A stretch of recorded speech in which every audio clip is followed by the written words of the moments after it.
अस्सलाम वालेकुम दोस्तों, उम्मीद है आप सब खैरियत से होंगे।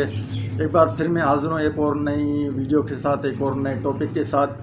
आज मैं आपको अलीज़े, जो आप लोग जिससे जानते होंगे, वो बहुत मशहूर है पाकिस्तान में, उसका एक व्लॉग मैं आप लोगों को दिखाना चाहता हूँ। चलिए सुनते हैं उसका व्लॉग कि वो क्या कह रहा है। चला रहे हो कि तवाइफ खाना चला रहे हो, तो क्यों नहीं पहुंच रही अब तक हमारी आवाज? वो आज चंद लाइक्स, चंद फॉलोअर्स के चक्कर में जिस्म दिखा दिखा कर 15 साल की बच्चियां और बच्चे लाइक्स लेने के चक्कर में लग करो। बस आपके पास लाइक होने चाहिए, फिर आपको चैनल भी बुलाएगा, फिर आपको सरकार भी बुलाएगी, फिर आप मिनिस्टरों की कुर्सियों तक भी पहुंचो। अस्सलाम वालेकुम and welcome to Alizeh vlogs. दोस्तों, सबसे पहले तो my page is at risk. लगता है फेसबुक को मेरी बातें पसंद नहीं आती, कुछ दिनों में शायद बैन कर दिया जाए। तो आपसे गुजारिश है कि ऊपर दिए गए लिंक पर क्लिक करें और यूट्यूब पर अलीज़े व्लॉग्स को सब्सक्राइब करें ताकि मेरी आने वाली वीडियोस आप तक पहुंच सके। अब आते हैं टॉपिक की तरफ। आपको एक तस्वीर दिखाता हूं। ये तस्वीर देखिए, ये न जाने ही है, शी है या फिर खी है, बहरहाल कोई टिकटॉकर है जो लोगों को ये दिखाना चाह रही है कि देखें हम सरकारी लोगों तक किस तरह पहुंचते हैं। अरे भाई, ऊपर लगी हुई कायदे आजम रहमतुल्लाह अलैह की तस्वीर भी शर्मा रही होगी कि किनके हवाले कर दिया ये मुल्क। अरे भाई, ये वो कुर्सी है जिस पर बैठने वाला आपसे वोटों की भीख मांग करके आता है, यानी कि मैं असेंबली में जाकर के आपके मसाइल को हल करूंगा, आपके मुस्तकबिल के फैसले करूंगा, इस मुल्क के लिए कानून साजी करूंगा। और फिर जब इन्हीं कुर्सियों के ऊपर तवाइफें बैठने लगेंगी तो मेरा और आपका मुस्तकबिल क्या होगा, आप अंदाजा लगा लीजिए।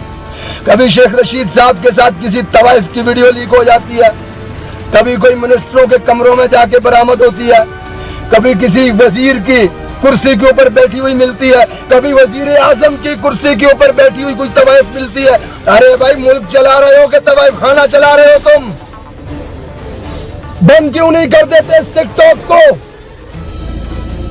कितने ट्रेंड चलाएंगे हम ट्विटर के ऊपर, कितने व्लॉग्स बनाएंगे, कितने लोग? पूरा मुल्क आपसे गुजारिश कर रहा है इस वक्त, पूरा मुल्क एहतजाज कर रहा है कि इस बेहयाई के अड्डे को, इस मॉडर्न कोठे को बंद कर दें आप। क्यों नहीं पहुंच रही अब तक हमारी आवाज? कितने पावरफुल तवाइफें बैठी हुई है टिकटॉक के ऊपर जो आपके ऑफिस के चक्कर लगा के आती है तो आपके फैसले बदल जाते हैं। बंद करें इस बेहयाई के अड्डे को। 15 मिनट तक के लिए स्क्रॉल करके देखें टिकटॉक को, मेरा चैलेंज, आपको नजर आ जाएगा कि क्या हो रहा है वहां पर। ये यूथ, ये जनरेशन जिसका मकसद, जिसका गोल, जिसका एम क्या होना चाहिए कि हमने इस कौम का सरमाया बनना है, हमने डॉक्टर, इंजीनियर, पेरेंट की रिस्पेक्ट की वजह बननी है, वो आज चंद लाइक्स, चंद फॉलोअर्स के चक्कर में जिस्म दिखा दिखा कर 15 साल की बच्चियां और बच्चे लाइक्स लेने के चक्कर में लगे हुए हैं। सरकार का काम होता है मुल्क की जनरेशन, मुल्क के लोगों की बेहतरी के फैसले करना, ऐसी हर चीज को बंद कर देना जो जनरेशन और यूथ के लिए नुकसानदेह हो। खुदा की कसम, ये पॉइजन की तरह टिकटॉक इस जनरेशन की रगों के अंदर फैल रहा है। ये नया कल्चर मुतारफ हो रहा है कि लाइक और फॉलोअर के चक्कर में आप नाचो, बेहूदगी करो, गंदगी करो, कुछ भी करो, बस आपके पास लाइक होने चाहिए, फिर आपको चैनल भी बुलाएगा, फिर आपको सरकार भी बुलाएगी, फिर आप मिनिस्टरों की कुर्सियों तक भी पहुंचोगे, चाहे आप किसी भी रास्ते से क्यों होकर नहीं आ जाते। गवर्नर साहब, आपने बुलाया था ना टिकटॉकर्स को?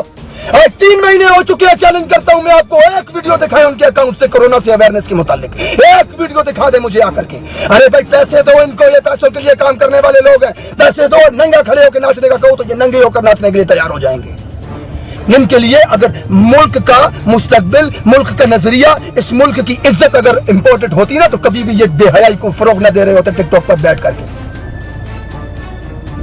खुदा ने खास्ता, कल को अगर आपकी बेटी नंगी होकर नाच रही हुई ना, तो फिर अपनी शादी वाले दिन पर लानत भेजेंगे आप। अरबाब इख्तियारात से कह रहा हूं मैं, जिनके हाथ में इख्तियार है, पूरा पाकिस्तान आज आपसे मुतालबा कर रहा है कि इस बेहयाई को, अड्डे को बंद कर दे। तो क्यों नहीं बंद कर रहे आप इस टिकटॉक को? कितना दे रहे हैं वो सर्वर लगा करके बैठे हुए हैं पाकिस्तान के अंदर, अगर एप्लीकेशन वाले आपको। तो इस मुल्क, इस जनरेशन की बेहतरी के फैसले करने के लिए आपको ऐसे स्टेप, ऐसे इकदाम उठाने होंगे।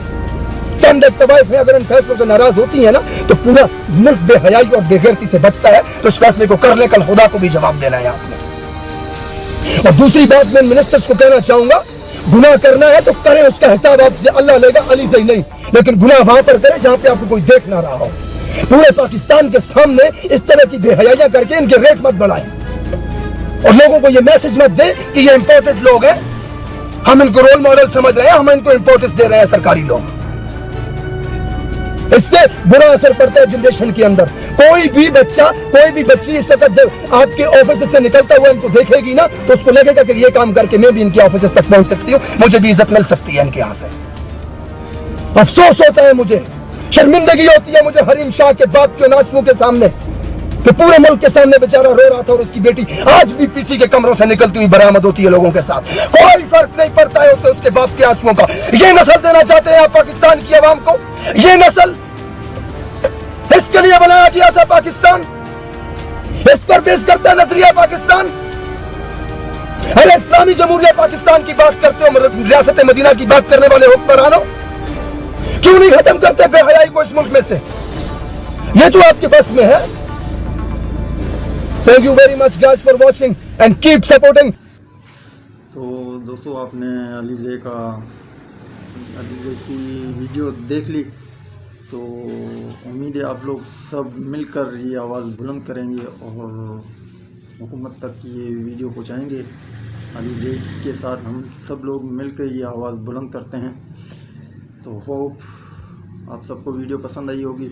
जाते जाते हुए मेरे चैनल को अगर आप लोगों ने सब्सक्राइब नहीं किया तो नीचे दिए गए बटन को सब्सक्राइब करें और साथ ही साथ बेल आइकन के बटन को प्रेस करें ताकि हर आने वाली नई वीडियो आप तक पहुंचती रहे।